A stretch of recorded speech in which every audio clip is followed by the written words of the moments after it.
সুপ্রিয় বন্ধুগণ, আসসালামু আলাইকুম। দূরে কাছে দেশে অথবা দেশের বাইরে থেকে কলিজার বন্ধুগণ ঠিক এই মুহূর্তে যেখান থেকে বাস্তব জীবনের গল্প শোনার জন্য আমার সাথে জয়েন করেছেন আমি আপন। আর যে আপন জীবনের গল্পের 1194তম পর্বে আপনাকে বরাবরের মতো স্বাগতম জানাচ্ছি। বন্ধুরা, আজ আমি আপনাকে শোনাবো বন্দনগরী চট্টগ্রামের ভাই সিরাজুল ইসলামের জীবনের এক তাজ্জব ধর্মীয় বাস্তব জীবন কাহিনী। বন্ধুগণ, আজকের গল্পের টাইটেল গভীর রাতে ছোট্ট শিশুর কবর থেকে আজান শোনা যায়। চট্টগ্রামের কোনো এক প্রত্যন্ত এলাকায় কোনো এক শিশুর কবর থেকে গভীর রাতে স্পষ্ট আজানের শব্দ শোনা যায়। সুবহানাল্লাহ, এক আশ্চর্যজনক বাস্তব ঘটনা। আমি সবাইকে অনুরোধ করব শুরু থেকে শেষ পর্যন্ত চট্টগ্রামের ভাই সিরাজুল ইসলামের জীবনের এই তাজ্জব গল্পটা আপনারা প্রত্যেকে আমার মুখে শুনুন এবং গল্প শেষে সিরাজুল ইসলামকে আপনার মতো করে একটা মন্তব্য কমেন্ট বক্সে লিখবেন। ধন্যবাদ সবাইকে। সুপ্রিয় বন্ধুগণ, আসসালামু আলাইকুম। আমার নাম মোহাম্মদ সিরাজুল ইসলাম। আমার বাড়ি বন্দনগরী চট্টগ্রাম। বন্ধুরা, আমি আমার জীবনের গল্পটা শুরু করার শুরুতে আপনাদেরকে আমার পরিবারের বিষয়ে জানিয়ে রাখি। আমার পরিবারে আমি আছি, আমার বাবা আছে, মা আছে, রয়েছে আমার ছোট 2টা ভাই আর ছোট একটা বোন। আমরা টোটাল 3 ভাই 1 বোন। আমাদের পরিবারটা বন্দনগরী চট্টগ্রাম শহর থেকে অনেক দূরে, মাটিরাঙ্গার কাছাকাছি, মানে বান্দরবন ঘেঁষে কোনো এক এলাকার এক নিম্ন মধ্যবিত্ত পরিবার। আমার বাবা পেশায় একজন আমাদের এলাকাতেই টুকিটাকি কাজকাম করতো এবং ওই যে পাহাড়, আমাদের এলাকাটাই ছিল পাহাড়ি একটা এলাকা। আমাদের বাড়ির পাশেই ছিল অনেক বড় বড় পাহাড়ের মধ্যে গিয়ে বিভিন্ন উপজাতির সাথে আমার আব্বা কাজকাম করতো। এক কথায় বলতে গেলে আমার বাবা পেশায় ছিলেন একজন দিনমজুর এবং দিনমজুরের কাজ করে আমার বাবা যে টাকা ইনকাম করতো তাই দিয়ে খুব কষ্ট করে আমাদের সংসারটা চলতো এবং আমাদের সংসারটা যেমনই চলতো, কিন্তু আমার দিনকালগুলো খুব বেশি একটা ভালো কাটতো না। আমার জীবনে একটা ঘটনা আছে। আমার ঘটনাটা হচ্ছে ঠিক এরকম যে ছোটোবেলায় আমি আমার মাকে হারাই। আমার বয়স যখন প্রায় 4 মাসের কাছাকাছি, মাত্র 4 মাস, আমি জন্ম হবার ঠিক 4 মাস পরেই আমার আম্মা মারা যায় এবং আমার আম্মা মারা যায় সাপের কামড়ে। আমাদের এলাকাটা ছিল পাহাড়ি একটা এলাকা এবং পাহাড় থেকে মাঝে মাঝে বিষাদর সাপ মানুষের বাড়ি ঘরে নেমে আসতো। রাতের অন্ধকারে আমার মা নাকি আমাকে ঘরে রেখে বাইরে গিয়েছিল ওয়াশরুমের জন্য, টয়লেটে যাওয়ার জন্য, এবং সেখান থেকে ফিরে আসার পথে আমার মাকে বিষাদর সাপের ছোবল দেয় এবং মাকে ওই সাপের ছোবল দিয়ে ওখানেই মেরে ফেলে। তারপরে আমার মাকে টয়লেটের সামনে থেকে উদ্ধার করা হয় মৃত অবস্থায়। আমার বয়স তখন প্রায় 4 মাস, 4 বছর নয়, মাত্র 4 মাস। আমি তখন মায়ের বুকের দুধ খেতাম। ওই মুহূর্তে আমি তখন আমার মাকে হারাই এবং মাকে হারানোর পরে আমার আব্বা তখন খুব কষ্ট করে এই বাড়িতে ও বাড়িতে নিয়ে আমাকে এমনি অমনি করে খুব কষ্ট করে আমাকে বড় করে। এক পর্যায়ে আমার আব্বা তখন আরেকটা বিয়ে করার আমার আব্বার একটাই উদ্দেশ্য, যে আমাকে যাতে একটু সেবা যত্ন করতে পারে, আমাকে যাতে দেখতে পারে। এই জন্যে আমার বাবা তখন আরেকটা বিয়ে করে এবং আমার ঘরে তখন আসে আমার সৎমা এবং আমার সৎমা আমার সাথে খুব বেশি একটা ভালো ছিল না এবং আমার সৎমা আসার পরে আমার আরও 2টা সৎ ভাই আর একটা সৎ বোন হয়, যার জন্য তিনি তার নিজের সন্তানদেরকে নিয়ে সবসময় ব্যস্ত থাকতো। আমার দিকে খুব বেশি একটা তার খেয়াল নজর ছিল না, তিনি আমাকে খুব বেশি একটা দেখতেও না। এরপরও সৎমার সাথে আমার দিনগুলো কোনো রকম আমি কাটাচ্ছিলাম। উনি আমাকে অবহেলা করুক, অনাজ্ঞা করুক, ঘৃণা করুক বা যাই করুক, আমি ওনাকে আমার মায়ের মতোই দেখতাম। আমার বাবা একদিন আমাকে বলেছিল যে এটাই তোর মা, আর আজকে থেকে তুই ওকেই মা করে ডাকবি, মানে ওনাকে মা বলে ডাকবি। তো বাবা যখন আমাকে এটা বলেছিল, আমার কাছে মনে হয়েছিল যে হ্যাঁ, তিনিই আমার মা এবং আমি তিনাকে সম্পূর্ণ আমার মায়ের দৃষ্টিতেই দেখতাম। এরকম করতে করতে আমি মোটামুটি তখন বড় হই। আমার বয়স তখন প্রায় 12 থেকে 13 বছরের কাছাকাছি। আমি কোনো স্কুলে পড়াশোনা করিনি, আমার কোনো প্রাতিষ্ঠানিক শিক্ষা নাই এবং নিজের নামটাও আমি হাতে কলমে লিখতে পারি না। হতদরিদ্র গরিব পরিবারের সন্তান আমি। এরকম করে মাঠে ঘাটে ঘুরে ফিরে আমার সময়গুলো কাটাইতেছি। ওই সময়টাতে আমাদের এলাকাতে একটা সময় ছিল, ওই সময়ের মধ্যে হচ্ছে প্রচুর পরিমাণের ময়না পাখি পাওয়া যেত। যেহেতু আমাদের এলাকাটা দুর্গম পাহাড়ি এলাকা ছিল, তো এই পাহাড়ের মধ্যে বিভিন্ন ধরনের ময়না পাখি পাওয়া যেত এবং ওই ময়না পাখিগুলোকে চড়া দামে চট্টগ্রাম শহরে নিয়ে বিক্রি করা যেত। অনেক শৌখিন মানুষরা আছে যারা ময়না পালতে পছন্দ করে, এদের কাছে ময়না পাখিগুলো বিক্রি করা হতো। তো ওই মুহূর্তটাতে আমি তখন কী করতাম, আমাদের এলাকার ছেলেগুলোর সাথে বিভিন্ন জায়গায় পাহাড়ের মধ্যে ময়না পাখি খুঁজে বেড়াতাম যে কোথাও ময়না পাওয়া যায় কিনা। তো এমন করতে করতে আমাদের এলাকা থেকে মাটিরাঙ্গার কাছাকাছি ওই একটা পাহাড় আছে, ওই পাহাড়টা এখনও আছে, যেটা একেবারে একদম খাড়া উঁচা কিংবা অনেকটা ডিম পাহাড়ের মতো দেখতে, একদম সরু একটা পাহাড় যেটা একদম সোজা উপর উঠে গেছে এবং ওই পাহাড়টাতে হিন্দুরা পূজা করতো। মানে হিন্দুরা বিভিন্ন জায়গা থেকে এসে এই পাহাড়টাকে তারা পূজা করতো, মানে পাহাড়ের পূজা যেটাকে বলে আর কি, এই পাহাড়টাকে পূজা করতো। তা আমিও তখন করলাম কি, মানে ওই জায়গার ভিতরে তখন আমি মানে আপনার বিভিন্নভাবে হচ্ছে ময়না পাখি খুঁজতেছি, ময়না খুঁজতে পাই না। তো এমন করতে করতে একদিন আমি চিন্তা করলাম যে আমি এই পাহাড়টার মধ্যে ঢুকবো। যদিও এই পাহাড়টার চারপাশে আপনার এরকম লোহার দেওয়া রাখা, মানে আপনার ব্যারিকেড দেওয়া রাখা, যাতে এটার ভিতরে কেউ ঢুকতে না পারে। আমার কাছে যেটা মনে হলো যে অন্য সাইডে যেহেতু আমি ময়না পাখি পাই না বা ময়নার বাচ্চা পাই না, এবং ওই পাহাড়ের ভিতরে তো আর কেউ ময়না পাখি খুঁজতে যায় না। এই পাহাড়টার মধ্যে তো হিন্দুদের একটা ধর্মীয় কাজে পাহাড়টা ব্যবহার হয়, তো সেখানে সম্ভবত ময়না পাখি পাওয়া যেতে পারে। এবং অনেক ময়না দেখি, ওইটা যেহেতু একদম উঁচা সরু পাহাড়, ওখানে অনেক ময়না পাখির আনাগোনা দেখা যায় বা অনেক পাখি উড়ে উড়ে ওখানে যায়। পরে আমার কাছে মনে হলো যে আমি ওখান থেকে ময়না পাখি সংরক্ষণ করব। তো আমি একদিন কী করলাম, মানে সন্ধ্যার সময় আপনার মাগরিবের একটু পরে আপনার ওখানে আবার পাহারাদার ছিল, মানে পাহাড়টা পাহারা দিত হিন্দু ধর্মেরই কিছু ভাইয়েরা। তো আমি ওনাদের চোখ ফাঁকি দিয়ে, যেহেতু আমি ওই জায়গায় লোকাল ছিলাম, আমি ওনাদের চোখ ফাঁকি দিয়ে পাহাড়ের মধ্যে ঢুকে পড়লাম। এবং পাহাড়ের মধ্যে ঢুকে আমি আস্তে আস্তে করে সামনের দিকে যাচ্ছিলাম। এরকম করতে করতে অনেকটা ভিতরে ঢুকে গেলাম, এবং ভিতরে ঢুকে যাওয়ার পরে আমি তখন চিন্তা করলাম যে এখানেই ময়না পাখি হয়তো পাওয়া যেতে পারে, যেহেতু এটা ভূপৃষ্ঠ থেকে অনেক উপরে সরু কোনো পাহাড় এবং অনেকটা রেইন ফরেস্টের মতো। ভিতরে ঢোকার পরে আমি যেমনটা চিন্তা করলাম ঠিক তেমনটাই আমি ওইটার ভিতর থেকে প্রায় আপনার 6টা ময়নার ছানা বের করতে পারছি, মানে 6টা ময়নার বাচ্চা বের করছি। বড় বড় গাছের মধ্যে একদম গাছের উপরে খোড়ল করে, মানে গাছ ছিদ্র করে ময়না পাখিরা বাসা বাঁধে। তো এরকম আমি উঠে উঠে, আমার হাতে একটা টর্চ লাইট ছিল, ওই টর্চ লাইট দিয়ে খুঁজে খুঁজে আমি ময়নার ছানাগুলোরে বের করি এবং অনেক রাতে আস্তে আস্তে করে পাহাড় থেকে বেরিয়ে আসি। তো পাহাড় থেকে বেরিয়ে এসে সারা রাত বারান্দার বাইরে, মানে ঘরের বাইরেই থাকি, বারান্দার মধ্যে বসে থাকি। এবং সকালের বেলায় সূর্য উঠলে আমি তখন যাদের কাছে ময়না পাখি বিক্রি করে ওদের কাছে আমি তখন পাখিগুলো বিক্রি করতে যাই। আলহামদুলিল্লাহ আমি অনেক বেশি টাকার ময়না পাখি বিক্রি করতে পারি। এবং তখন আমাদের এলাকায় অনেকে আমাদের প্রশ্ন করে, তুই বাচ্চাগুলো আনলি কোত্থেকে, কোথায় পাইছিস? আমি কিন্তু আর ওদের কাছে সত্য কথা বলি না, কারণ সত্য কথা বললে ওরাও আমার সাথে ওই পাহাড়ের মধ্যে ঢুকবে এবং একটা পর্যায়ে হয়তো সিকিউরিটি আরও বাড়াই দিতে পারে, কিংবা আমি হয়তো আর পাহাড়ে ঢুকতে পারবো না, হয়তো সবাইকে যাওয়া ওইখানে নিষেধ করে দিতে পারে।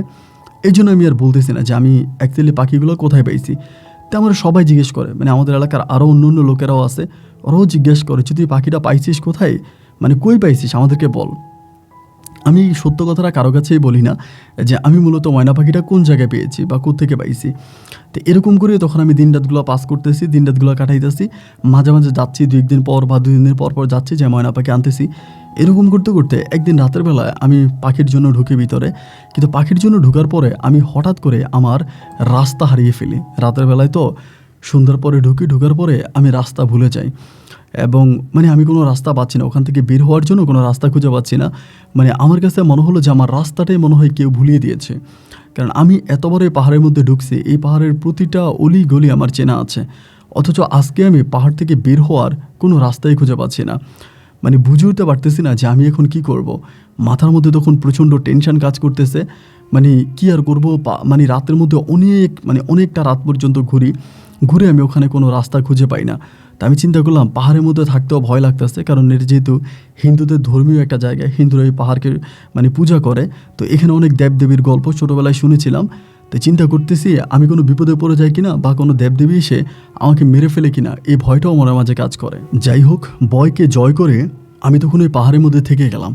পুরোটা রাত আমি আল্লাহর জিকির করতে করতে পাহাড়ের মধ্যে থেকে গেলাম, এবং একটা সময় মানে সূর্য উঠলো, এবং সূর্য ওঠার পরে আমি আস্তে আস্তে করে পাহাড় থেকে বের হওয়ার চেষ্টা করতেছি। তো খুব সকালবেলায় পাহারা দেওয়া শুরু করছে, ওরা পাহারা দিতেছে। আমি আর বেরোতে পারতেছি না, মানে পাহাড় থেকে বেরোতে পারি না, যেখান দিয়ে বেরোয়ার চেষ্টা করি ওইখান থেকে ওরা পাহারা দিচ্ছে, মানে ওদের ওই পাহারার কারণে আমি আর বেরোতে পারি না। মানে 8-10 জন মিলে পাহারা দিচ্ছে। কেন তারা পাহারা দেয় এটা আমি জানি না, এবং এটা আজ থেকে বহু বছর আগেই এই পাহাড়টা পাহারা দিয়ে রাখে। এবার আমি তখন ভিতরে ঢুকে গেলাম, আরও ভিতরে ঢুকলাম, যে মানে দুপুরেও চেষ্টা করলাম, বেরোতে পারি নাই। এবার দুপুরে পরে আমার প্রচণ্ড খিদা লাগছে, কারণ এর আগের দিন সন্ধ্যার সময় বাসা থেকে খেয়ে বেরোইছি, সারাটা রাত কেটে গেল এবং এখন দিন কাটতেছে, বাট আমার পেটে কোনো খাবার নাই। মানে আমার তো পেটের খিদে, আমার পেটের নাড়ি বুড়ি মানে পুড়ে যাওয়ার মতো একটা অবস্থা, প্রচণ্ড রকমের খিদা পাইছে। এখন খাবার কোথায় পাবো? তো আমি আস্তে আস্তে করে খাবারের সন্ধানে ঢুকলাম, এবং তৃষ্ণা পাইছে, প্রচণ্ড তৃষ্ণা পাইছে, যে মানে পানিরও তৃষ্ণা পাইছে। পরে আবার ভিতরের দিকে ঢুকলাম, জঙ্গলের ভিতরে ঢুকলাম। ওই দিন কিন্তু আমি কোনো পাখির ছানা পাই নাই, মানে কোনো ময়না পাখির ছানা পাই নাই। আবারও ভিতরে ঢুকলাম এবং ভিতরে ঢোকার পরে আমি পানির শব্দ পাচ্ছি, মানে মনে হয় যেন ছোটোখাটো কোনো একটা ঝর্ণা আছে। যেহেতু পাহাড়টা মোটামুটি অনেক বড়, তো আমি একটা মানে আপনার ঝর্ণার শব্দ পাচ্ছি, ভাবলাম যেখান থেকে সম্ভবত পানি বেরোচ্ছে। তো এইবার আমি ঝর্ণাটার সন্ধানে দৌড়াইতে আসছি এবং এমন করে যেতে যেতে একটা পর্যায়ে আমি ঝর্ণাটাকে পেয়ে গেলাম, ওই পাহাড়ি ঝর্ণাটাকে পাইছি। এবং ঝর্ণা পাওয়ার পরে আমি তখন ওইখান থেকে পানি খাই, মানে পানি পান করি। তো পানি পান করে প্রচণ্ড রকমের ক্লান্ত হয়ে গেছি। ক্লান্ত হয়ে ওই পাশে শুয়ে আছি, মানে ঝর্ণাটার পাশেই শুয়ে আছি, বাতাস বইতেছে মোটামুটি এবং ঠান্ডাটাও লাগতেছে, পেটের খিদে কিছুটা নিবারণ হলো পানির মাধ্যমে। এমন করে আমার ওখানে ঘুম চলে আসে, মানে ক্লান্ত শরীরে ঘুম চলে আসে। এবং ঘুমটা ভাঙার পরে ঘুমটা যখন আমার ভাঙে তখন প্রায় আপনার বিকেল গড়িয়ে আসতেছিল। তো ভাই আমাকে তো আসলে খোঁজার কেউ নাই, আমি কোথায় থাকি না থাকি, আমি বেঁচে আছি কি মরে গেছি এটা দেখার মতো তো কেউই নাই। আমার মা তো মরেই গেল, আর বাবা যখন দ্বিতীয় বিয়ে করলো তখন সে আমার তালুই হয়ে গেল। কেউ আসলে খারাপভাবে নেবেন না, মানে আমার কাছে মনে হয় বাপ যখন দ্বিতীয় বিয়ে করে তখন সে তালুই হয়ে যায়, আমার কোনো কথা শোনে না, বা শুধু শুধু আমাকে মারে, বিনা কারণে আমার গায়ে হাত তুলে। খুব খারাপ এবং বিবস্ত্র একটা অবস্থা। তো এই অবস্থার মধ্যে আমি তখন পড়ে আছি, কী আর করব, দুঃখী মানুষ, এমন করে সময়গুলো কাটাইতে আসি। এবং ওই দিন যখন আমার ঘুমটা ভাঙার পরে আমি ঝর্ণার দিকে তাকায় দেখতেছি পাহাড়ের মানে মানে পাহাড়ের ওইখানে, মানে যেখানে ঝর্ণার পানিটা পড়তেছে এর মিডল পয়েন্টের দিকে কী জানি একটা চিকচিক করে জলে দেখা যায়, মানে মনে হলো যেন কিছু একটা জ্বলতেছে, এরকম কিছু একটা আমার দৃষ্টিতে পড়লো। এবং এটা যখন দৃষ্টিতে পড়লো, ওই বিকেলবেলা তো ওই সূর্যের আলোটা এসে পড়তেছে, তাই আমি ভাবলাম মনে হয় পানি থেকে ওরকমটা করতেছে। পরে আরেকটু ভালো করে তাকায় দেখলাম যে না, এটা পানির থেকে পড়তেছে না, এখানে মনে হয় কিছু একটা জিনিস আছে। এরপর আমি তখন গিয়ে জায়গাটা এরকম করে আপনার খোদাই করতে শুরু করি। খোদাই করতে করতে আমি একটা মূর্তি পাই এবং এটা মনে হলো যে কিছুটা সিলভারের কিছুটা স্বর্ণের, এরকম মনে হলো। মাথার দিকটা মনে হলো স্বর্ণের এবং নিচের দিকটা মনে হলো সিলভারের। এবং এটা খুব সুন্দর একটা মূর্তি, আকারে বড় না, ধরেন আপনার এক হাতের হাত মানে হাফ হাত হবে এরকম। এই জিনিসটা পাওয়ার পরে আমি তখন একটু অবাক হয়ে গেলাম, কী ব্যাপার, এই পাহাড়ের মধ্যে এটা আসলো কোত্থেকে। অ্যান্ড আমি মনে করছি এটা স্বর্ণের, মানে আমি ভাবছিলাম যেটা মনে হয় পুরোটাই স্বর্ণের। আমি তখন এটাকে হাতে নিছি, ওইখান থেকে নিয়ে এটাকে আমি ঝর্ণার পানিতে ধুইলাম পরিষ্কার করে।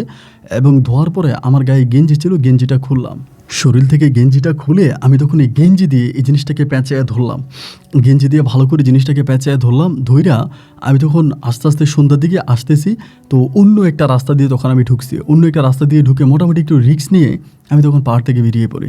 তো পাহাড় থেকে বেরিয়ে একে তো খালি গায়ে, আবার পরনে হচ্ছে আপনার লুঙ্গি, এর উপরে গেঞ্জিটা দিয়ে জিনিসটা প্যাঁচায় রাখছি, রাইখে তখন আমি এই দিকে আসছি, মানে বাড়ির দিকে আসছি। অ্যান্ড বাড়িতে আসার পরে যেহেতু 2 দিন বাড়িতে নাই, আমি ভাবছিলাম যে হয়তো আমার আব্বা আম্মা আমাকে খুঁজছে, বা এই ভয়ে ভয়ে আমি তখন ঘরের মধ্যে ঢুকে রাত্রে 11টার দিকে অনেক খিদা লাগছে, মানে 11টার দিকে পেটের খিদা থাকতে পারতেছি না। আমি ঘরের মধ্যে কিন্তু গিয়ে ওই জিনিসটা লুকিয়ে রাখি যেটা আমি পাইছি। পেটের খিদা লাগার পরে আমি তখন রসাই ঘরের মধ্যে, মানে পাকঘরের মধ্যে খাইতে বসছি, যাই চুরি করে ভাত নিয়ে খাইতে বসছি। এবং আমার আম্মা তখন টের পেয়ে যায়, আমি যে খাইতে বসছি আম্মা টের পায়। এবং টের পাওয়ার পরেই আম্মা তখন আমার ওই খাওয়ার মধ্যে এসে আমাকে মারতে শুরু করে। আমি শুনেছিলাম খাওয়ার মধ্যে নাকি মানুষ বিড়ালকেও মারে না, অথচ আমি খাবার খাইতেছিলাম ওই মুহূর্তে আমার আম্মা পিছন থেকে এসে আমাকে এলোপাথারিকভাবে মারতে শুরু করে। আমি মায়ের জ্বালা, মানে মায়ের সহ্য করতে পারতেছি না। আমি বলছি আমার আর মাইরো না, আমারে কেন মারতেছো, আমার অন্যায়টা কোথায়। আমারে বলে তোরে আমি মেরেই ফেলবো, মানে এরকম করে আমার আম্মা আমাকে খুবভাবে মারতেছে। আমার হাতের মায়ের খাইতেছে এবং খাইতে খাইতে আমারে বলে তুই কই ছিলি এতদিন কোথায় ছিলি আমারে বল। আমি বললাম মা যেখানেই ছিলাম আমার মাইরো না। আমি বলতে পারবো না, মানে আমার কথা চাই পাহাড়ে মানে ওইখানে পাহাড়ের মধ্যে ঢুকছি, এটা শুনলে তো আমার আম্মা আমাকে আরও মারবে। এটা তো হচ্ছে মানে আপনার বিষাক্ত একটা, মানে আপনার বলতে ওই পাহাড়ের মধ্যে আমাদের মুসলিমরা ঢুকা নিষেধ, সম্পূর্ণ নিষেধ। আবার আমি ছোটোবেলায় শুনেছিলাম ওই পাহাড়ে অনেক দেবদেবীরা থাকে, হিন্দুদের অনেক মানে ইয়েরা থাকে ওখানে। তো এখানে অনেকের অনেক কিছু পাওয়া যায়, তো আমি এখানে তো ঢুকা আমার জন্য নিষেধ। তা আমি ঢুকছি, মা হয়তো আমাকে এটা শুনেও মানে আমাকে মারতে পারে। তাই আমি বললাম তুমি আমার মাইরো না, তা আমি মারতেছে। মায়ের একটা বার যে আমি সহ্য করতে না পেরে আমি বলছিলাম পাহাড়ে ওইটার মধ্যে ঢুকছি। এবং পাহাড়ে ঢুকলাম কেন, মা তখন আরও মারতেছে। পরে আমি বললাম মা তুমি মানে মায়ের জ্বালা সহ্য করতে পারি না, তো সহ্য করতে না পারি। আমি বললাম আমার তুমি মাইরো না, মানে আমার এমনি একটু বয়স হয়েছে ঠিক আছে, বাট আমি শরীরের দিক থেকে অতটা মানে বেড়ে উঠে নাই। অনেকে হয় না যে বয়স কম হলেও শরীরের স্বাস্থ্য ভালো হয়ে যায়, স্বাস্থ্যবান মনে হয়, বাট আমার বয়স হয়েছে মোটামুটি, কিন্তু আমার ওরকম স্বাস্থ্য হয়নি। পরে মায়ের জ্বালা সহ্য করতে না পারি আমি তখন বলি মা আমি একটা জিনিস পাইছি, এইটা আমি তোমারে দিব, তাও তুমি আমার মাইরো না। আমি একটা জিনিস পাইছি, এটা আমি তোমার দিব, তাও তুমি আমার মাইরো না। পরে আমার বলে কী জিনিস পাইছোস দেখি। আমি তখন মায়ের নিয়ে ঘরে যাই, ঘরে গিয়ে আমার গেঞ্জির ভিতর থেকে এই জিনিসটা বের করি। এবং বের করার পরে মা এটা দিকে তো অনেক বড় বড় চোখ করে এটার দিকে তাকায়, কী রে এটা তুই কই পাইছিস। আমি বলি মা যেহে নিয়ে পাইছি তুমি কি নিবা? আমার বলে এটা পাইছস কই, এটা কোথায় পাইছি সেটা বল। আমি বললাম মা এমনি এমনি পাহাড়ের ভিতরে আমি ময়না পাখি খুঁজতে গেছিলাম এবং খুঁজতে যাওয়ার পরে ঝর্নার পাশে এটা পাইছি। পরে মা আমারে বলে আচ্ছা ঠিক আছে এটা কি আমি দেখি, এরপরে তোর বিচার করব। মা নিয়ে এটা নিয়ে মা ঘরের মধ্যে ঢুকলো, মানে মায়ের রুমে গেল। তো মা যেহেতু মায়ের রুমে গেল, আমি ভাবলাম মা মায়ের রুমে গেছে, তিনি হয়তো বের হবে বা কিছু একটা। আমি রাতের বেলায় ঘুমিয়ে পড়লাম। সকালে ঘুম থেকে ওঠার পরে উঠে দেখি আমার ছোটো ভাই বোনগুলা বাড়ির মধ্যে ঘোরাফেরা করতেছে, মা নাই। পরে আব্বারে জিজ্ঞেস করলাম, মানে আমার ছোটো বোনটা নাই, 2 ভাই আছে। আব্বারে জিজ্ঞেস করলাম মা কই? আব্বা আমার বলে আমি জানি কি, তুই না জানোস তোর মা কই? পরে ঘরের মধ্যে গিয়ে দেখি মা নাই, ছোটো বোনটারে খুঁজে পাচ্ছি না। এবার আমার যেই ছোটোটা ওইটা বলতেছে আম্মা নাকি আমার ছোটো বোনের নিয়ে সকালবেলা চলে গেছে ভোরে। তাই আমি বললাম কোথায় গেছে? বলে রাস্তা দিয়ে গেছে। তা আমি তখন পিছনে পিছনে যাচ্ছি, রাস্তা দিয়ে কোথায় গেছে কই গেছে আমি আর মারে খুঁজে পাইলাম না। এবং ভাবলাম হয়তো আমার বোনের নিয়ে মাঝে মাঝে মা কবিরাজের বাড়িতে যায়, মনে হয় কোনো একটা কবিরাজের বাড়িতে গেছে, সে ফিরে আসবে এই বিশ্বাসে আমি ছিলাম। কিন্তু আমার মা আর ফিরে আসলো না, মার বাড়িতে ফিরে আসলো না। এবং মা বাড়িতে ফিরে না আসার পরে আমার ভিতরে টেনশনের মাত্রাটা আরও বেড়ে গেল। কি ব্যাপার, মা গেল তো আর ফিরে আসলো না কেন, কোথায় গেছে? এমন করে সময় গুনতে গুনতে একটা সময় আপনার মানে সকাল ঘুরিয়ে দুপুর হয়ে যায়। দুপুরে কাছাকাছি হয়ে যায়, আমার ভাইরা কান্না করতেছে, আব্বা তখন রান্নাবান্না করতেছে। কী আর করবে, মা যেহেতু নাই, আব্বা নিজেই রান্নাবান্না করে এবং আব্বু রান্নাবান্না করতেছে। পরে আমিও আব্বুর কাছে হেল্প করতেছি। আমি কিন্তু আব্বুরে তখনও বলি না যে আমি এরকম একটা জিনিস পাইছি, আমি আম্মাকে দিয়ে দিছি। এবার রান্নাবান্না শেষ হওয়ার পরে আমার খাওয়া দাওয়া করলাম, করে আমি তখন ঘরের মধ্যে খুঁজতেছি, আমি আর আমার ছোটো ভাই, যেটা আমার সৎ ভাইও ছোটো, ওই নিয়ে তখন এটার ভিতরে খুঁজতেছি। পরে আমার ভাই বলে, আমি বলি দেখতো এটার মধ্যে কোনো পুতুল পাওয়া যায় কিনা, কোনো মানে পাথরের পুতুল পাওয়া যায় কিনা, এরকম করে খোঁজাখুঁজি অনেক খোঁজাখুঁজি করলাম, এটা আর পাইলাম না। না পাওয়ার পরে তখন আমার আব্বা তখন বুঝে গেছে যে আমি কিছু একটা খুঁজতেছি। আমার আব্বা তখন আমার ভাইয়ের ডাক দিয়ে বললো, কিরে কী খোঁজস তোরা? পরে আমার ভাই বলতেছে ভাইয়া নাকি আম্মার কি দিছে, আম্মা নাকি এটা নিয়ে পালাই গেছে, মানে আমার ছোটোটা যেটাও তো একটু সহজ সরল ওই বলছে। এবং বলার পরে আব্বা তখন মানে আমার এসে ধরছে, কি দিছিস তোর মায়েরে? আমি বললাম যে আব্বা গতকালকে রাতে আমি এমনি এমনি, মানে পুরো ঘটনাটা আমি তখন আব্বারে খুলে বলি। এবং বলার পরে আমার আব্বা তখন কি করলো, আমারই সাথে করে নিয়ে, আমার 2 ভাইয়ের বাড়িতে রেখে আমার সাথে করে নিয়ে ডিরেক্টলি গেল আমার নানার বাড়িতে, আমার মায়ের বাপের বাড়িতে গেল আমাকে নিয়ে। এবং যাওয়ার পরে জানতে পারলো ওইখানে আমার মা আসে নাই। তো ওইখানে আমার আম্মা গেছে, এটা আমার নানা নানির মুখের দিকে তাকালে বোঝা যায়। কিন্তু তারা হচ্ছে সত্য কথা বলবে না, মানে তারা সত্য কথা বলবে না। আমার আব্বা বারবার বলতেছে যে আমার মানে ওর মা কি আসছিল, সিরাজের মা কি আসছিল এখানে? ও বলে যে না এখানে তো আসে নাই। কিন্তু তাদের চোখে মুখে যে তারা মিথ্যে বলতেছে, তাদের চোখে মুখে তাকালে জিনিসটা বোঝা যায় যে তারা মিথ্যে বলতেছে। এরপরও আমার আব্বার কী করবে, যেহেতু পাওয়া যাচ্ছে না বা খুঁজে পাচ্ছে না, আব্বা তখন আরও টেনশনে পড়ে গেল, কী করা যায়। এবার এদিকে সেদিকে বিভিন্ন দিকে খোঁজাখুঁজি করা হইতেছে। এবং এমন করতে করতে ওই যে আমার ছোটো ভাইয়ের কাছে কথাটা আমার আব্বা বলে আসছিল, মুহূর্তের মধ্যে আমার ছোটো ভাই কী করলো, গ্রামের অনেক মানুষকে বিষয়টা জানাই দিছে। সন্ধ্যার দিকে বাড়িতে আসছে, আমাদের গ্রামে যদিও মানুষ কম ছিল, মানে বসতি কম ছিল। সন্ধ্যার দিকে আমাকে তখন আমাদের এলাকার একজন গণ্যমান্য ব্যক্তি আছে, উনি মোড়ল আর কি, উনি ডাইকে নিল আমাকে। সন্ধ্যার পরে আমার ডাইকে নিয়ে বলে যে সিরাজুল, তুই এই হিন্দু পাহাড়ের মধ্যে কী পাইছিস আমারে বলতো। আমি তখন বললাম যেহেতু আমার আম্মা এটা নিয়েই চলে গেছে তাহলে তো বলতে আর আপত্তি নেই। পরে আমি বললাম এমন একটা পুতুল পাইছি, এটার মাথার অংশটা অনেকটা স্বর্ণের মতো আর নিচের অংশটা মনে হয় যেন ইস্পাতের মতো এরকম। তো আমার আম্মার কাছে দিছি, পরে আমার আম্মা নিয়ে চলে গেছে। দেন উনি তখন বললো যে কই পেয়েছিস, আমাকে নিয়ে ভিতরে দেখাইতে পারবি? আমি বললাম হ্যাঁ দেখাইতে পারবো। এর পরের দিনে তখন তিনি কী করলো, আমাকে নিয়ে ভিতরে ঢুকছে। মানে আমার এই রাতটা কেটে গেল, সকালবেলা উনি নিচে আমার বাড়িতে আসছে। বাড়িতে এসে আমারে বলে যে সিরাজুল চল আমার সাথে চল। তো আমাকে সাথে করে নিয়ে গেছে এবং নিয়ে যাওয়ার পরে তিনি আমাকে নিয়ে ডিরেক্টলি হচ্ছে পাহাড়ের ভিতরে ঢুকছে। মানে উনি তো আর ঢুকতে পারবে, কারণ ওনাকে তো আর কেউ বাধা দেয় না, ওখানে যারা আছে তারা তো আমাদের মতো ছেলেফেলেরা ঢুকলে বাধা দেয়, বাট ওনাকে তো আর বাধা দিল না। উনিও মুসলিম মানুষই। ভিতরে ঢুকছে, ঢুকার পরে হাঁটতে হাঁটতে হাঁটতে হাঁটতে একদম মিডল পয়েন্টে চলে গেছি, যেখানে আমি ঝর্ণাটারে পাইছি, ছোটো ঝর্ণা। এবং ছোটো ঝর্ণার কাছে যাওয়ার পরে আমি তখন বললাম যে এই ঝর্ণার পিছনে এখানে আমি পাইছি। পরে তিনি এটাতে খোঁজাখুঁজি করলো, অনেক খুঁজলো যে আর কোনো কিছু আছে কি না, পাইল না। না পাওয়ার পরে এবং ওনাকে ফলো করে আরও 2-3টা লোক আমাদের গ্রামের পিছিয়ে পিছিয়ে ঢুকছে, এটা কিন্তু আর উনি বলতে পারবে না। এবার ওরাও খোঁজাখুঁজি করতেছে, ওরা মনে হয় কে কী পাইছে না পাইছে আমি জানি না। এবং বিকেলবেলা ওখান থেকে ফিরে আসার পরে আমাদের পুরো গ্রামের মধ্যে জানাজানি হয়ে গেল যে এইটার মধ্যে আমি একটা জিনিস পাইছি, পাই আমার আম্মাকে দিয়ে দিছি, এরপর এটার মধ্যে গুপ্তধন আছে। এবং এরপরে যে হিন্দু সিকিউরিটি যারা ছিল, যারা পাহাড়ে ঢুকতে দিত না, ওদেরকে মেরে টেরে এই গ্রাম ওই গ্রাম বিভিন্ন গ্রামের মানুষরা তখন এই পাহাড়ের মধ্যে ঢুকতে শুরু করলো। এবং পাহাড়ের মধ্যে ঢুকতে শুরু করলো, পাহাড়ের একদম ভিতর পর্যন্ত ঢুকলো। ঢুকার পরে ওই যে ছোটোখাটো আপনার যেই আর ঝর্ণাটা ছিল, ঝর্ণার পাশে তখন সবাই এদিকে ওইদিকে এক একজন এক এক দিকে গর্ত করে করে ওই জিনিসটা মানে খুঁজতেছে গুপ্তধন পাওয়া যায় কিনা। সবাই গুপ্তধনের সন্ধান করতেছে। এরকম করে পাহাড় কাটা শুরু করছে। পাহাড় কাটতে কাটতে পাহাড়ের ভিতরে তখন বিশাল আকৃতির একটা পাথরের মূর্তি পাওয়া গেছে। মানে এটা ওরা যে পাইছে আমি জানি না, আমি কিন্তু তখন বাড়িতেই, পরে মানুষের মুখে শুনে ওখানে নাকি একটা পাথরের মূর্তি পাওয়া গেছে অনেক বড়। এবং ওই মূর্তিটা ওখানে পাওয়ার পরে ওই পাহাড়টার উপরে তখন ওই মূর্তিটা দিয়েই ওখানে একটা হিন্দু মন্দির নির্মাণ করা হয়। একটা হিন্দু মন্দির নির্মাণ করা হয় এবং মন্দিরের ভিতরে ওই পাথরটা রাখা হয়। মানে এটা মনে হয় আজ থেকে বহু বছর আগে বা শত বছর আগের কোনো হিন্দু ধর্মের লোকেরা এটাকে লুকিয়ে রাখছে, বা কোনো পাহাড় হয়তো মন্দির ছিল ভেঙে গেছে এবং পাওয়ার পরে ওখানে তখন হিন্দু ধর্মের সবাই টাকা টুকা দিয়ে গোটা বাংলাদেশের হিন্দুরা মিলে ওখানে একটা মন্দির নির্মাণ করা হয় এবং ওই মন্দিরের ভিতরেই তখন এই পাথরটা রাখা হয়। তখন সবাই মানে বলা বলি করতেছিল যে এটা কিভাবে পাওয়া গেল, পাথরটা পাওয়া গেল কিভাবে। তখন এইটা কথাবার্তা বলতে বলতে সূত্রতে ধরে আসছে আমার নাম, যে সিরাজুল ইসলাম নামের একটা মুসলিম ছেলে আছে, ও এটা এরকমভাবে পাইছে, মানে আমি পাইছি, আমার নামের উপরে বলা হলো। তো এই হিন্দু লোকেরা তখন আমার বাড়ি থেকে নিয়ে গেছে এবং নিয়ে গিয়ে আমারে বললো যে তুই এখানে থাকতে পারিস, বা মন্দির যেহেতু আমরা বানাইছি এটা পাহারা দিবি, ওখানে থাকবি, যেহেতু তুমি এটা পাইছো বা এটা পাওয়ার পিছনে তোমার অবদান আছে। এবং ওই হিন্দু ভাইদের কথা মতো আমি তখন ওই মন্দিরে থাকতে শুরু করি। মানে আমি কিন্তু হিন্দু ধর্মের লোক না এবং আমি কোনো হিন্দু ধর্ম পালনও করি না, কিন্তু মন্দিরে থেকে যাই, মন্দিরে বারান্দায় ঘুরি, মন্দিরে এখানে ঘুরি ওইখানে ঘুরি। তখন তারা মন্দিরটা বানাইতেছে, তখন সবেমাত্র বানাইতেছে এবং বানানোতে আমি সাহায্য করি। অনেক হিন্দু লোকেরা আসে সাহায্য করার জন্য এবং তারা আমাকেও টাকা পয়সা দেয়। যখন বলে যে আমি জিনিসটা পাইছি বা আমার মাধ্যমে পাওয়া গেছে, তখন তারা অনেকে আমাকে টাকা পয়সাও দেয়, আমি তাদের কাছ থেকে টাকা পয়সাও নিই এবং এরকম করে আমার তখন সময়গুলো কাটতেছে।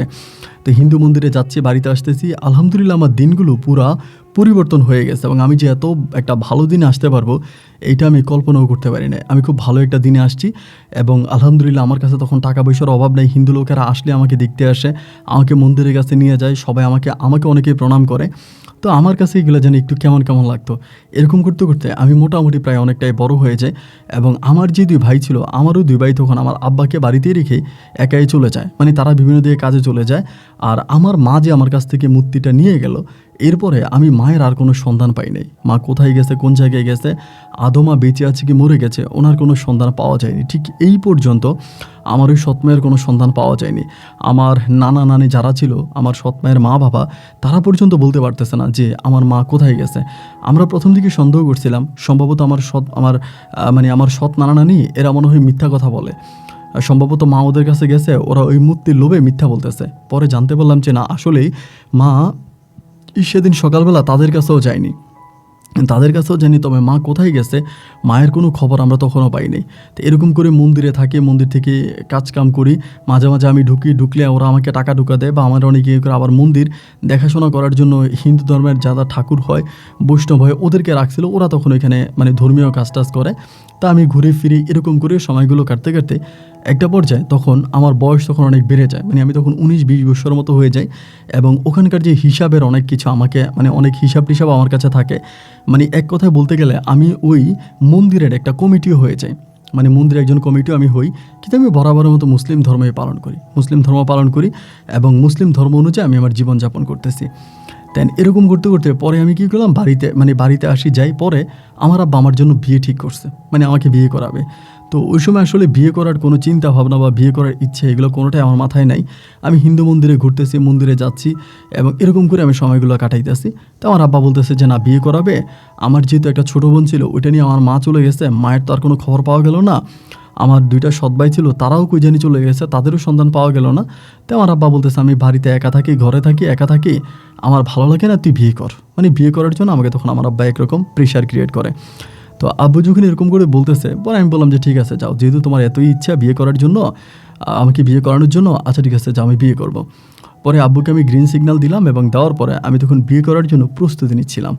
মানে আমার আব্বা এদিক সেদিক মেয়ে দেখতেছে, মেয়ে খোঁজাখুঁজি করতেছে এবং যেহেতু তখন আমাদের টাকা পয়সা অনেক আছে, মন্দির থেকে আমি একটা অ্যামাউন্ট পাচ্ছি, সেটা দিয়ে আমি আমার ঘর বাড়ি নির্মাণ করছি, বাড়িঘর নির্মাণ করছি, দরিদ্রতা কেটে একটা ভালো দিনে আসছি। আজ আমাদের তেমন কোনো অভাব অনটন নেই এবং আমরা সবাই মোটামুটি বেশ ভালো আছি, ভালো টাকা ইনকাম করতেছি এবং সবাই মিলে অনেক ভালো আছি। তো ওই হিসাবে তখন আমার আব্বা আমার জন্য মেয়ে খুঁজতে খুঁজতে মোটামুটি একটা মেয়ে আমার জন্য ঠিক করে। মেয়েটার নাম হচ্ছে মুক্তা আক্তার বলে একটা মেয়ে আমার জন্য আমার আব্বা ঠিক করার পর আমাদের এলাকার আরও কয়েকজন মিলে তখন এই মেয়েটাকে দেখার জন্য যায়। এবং মেয়েটাকে দেখার জন্য মেয়েটাও দেখতে শুনতে মাশাআল্লাহ অনেক রূপসী ছিল, অনেক সুন্দরী ছিল। পরে মেয়েটাকে আমার আব্বা বিয়ে করায়, পারিবারিকভাবে বিয়ে করে অনুষ্ঠান করে ওকে আমার কাছে নিয়ে আসে। তো আমি বিয়ে করছিলাম শুধুমাত্র সত্যি কথা বলতে গেলে আমার আব্বার সেবা যত্ন করার জন্য, কারণ আব্বা ঘরে একা থাকে, আব্বার বয়স হয়েছে, তো আব্বুর শখ যে আমি বিয়ে করব, ওই জন্যই বিয়েটা করা।